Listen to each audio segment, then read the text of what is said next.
Okay, I almost forgot. It's so important.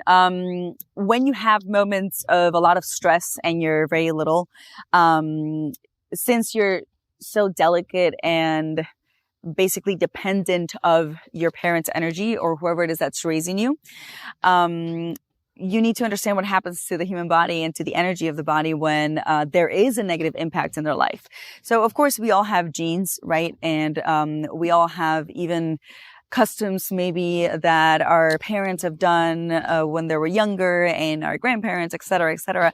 There's a lot of things that are passed through generation towards generation. I don't know if it's exactly through genes or sometimes just because it's things that you grab from your parents. You know how they say when you get older, oh, you're having the same habits as your mom or dad, or you tend to have the same kind of habits as them in some occasions, in the case of negative things. So, for example, alcoholism and even promiscuity, believe it or not, is transferred to your kids. So one thing that you should take to notice is, well, when you were younger, how is that for you? Like, of course, there hasn't been as much education on these topics. As the more we go back in the ages, the less education there is because it was kind of a taboo subject. So nobody's saying, "Ooh, it's your fault." But what we're trying here is to give enough information for us to help the next generations coming along to be better, okay, and learn from our mistakes. So when there's a negative moment in a household or there's constant negativity in an energy level, you're going to be absorbing and attracting negative energy. And this energy is something that you physically, literally, if there could be thermal videos or something you could see going into your body or kind of just sticking around you, which eventually I hope technology does show us this, because seeing the spiritual world just changes everything altogether. By the way, we don't follow any religions or anything like that. So everything that we're going to talk about here is dedicated directly to our experience in these topics. Okay. Okay. So when the body's very, very fragile and there's negative energy, it's going to just enter the body and stay there. If there isn't a change in the habit of generating negative energy in the household, it's like you're sitting in a place with dirt. Right? So imagine if you're sitting in your living room and you never clean. Well, eventually, you're going to start getting a rash. You're going to start having problems. So this is the same thing. If the vibe in your household is always dense, and this you can keep an eye on, for example, if somebody's constantly like 24 hours on a computer or always in a bad mood, or there's always a corner in the house where there's the more negativity. Okay. If you're generating positive energy, of course, with your husband or wife, or you're generating negativity, the way to know is basically, well, look around you and how are things? Are things harmonious? Is everything working correctly? Or are you constantly fighting? Are you constantly getting kicked out of jobs? You're unhappy. You don't know what to do with your life, etc. Okay.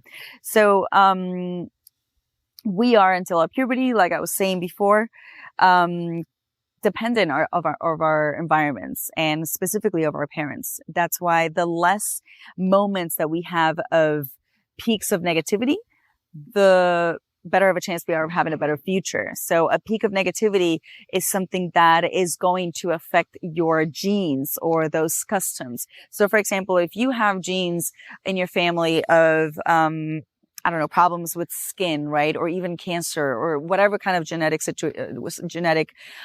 properties you might have acquired.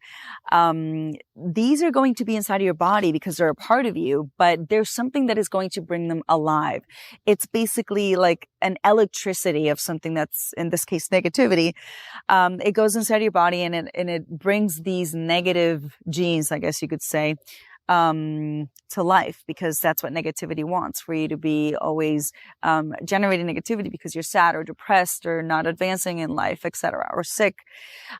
So it's so important. Any kind of fights or any kind of trauma that a kid might have, that you might have had, that I might have had, when we were little, it was the moment of breakage where something in our body just cracked and flourished in unfortunately in the future in a negative way. So from those moments on, the children actually start to change. They'll start to change their behaviors, be a little bit more melodramatic, a little bit more difficult to tame. I know that sounds weird, but yeah, tame. And I was one of them, so I could say it.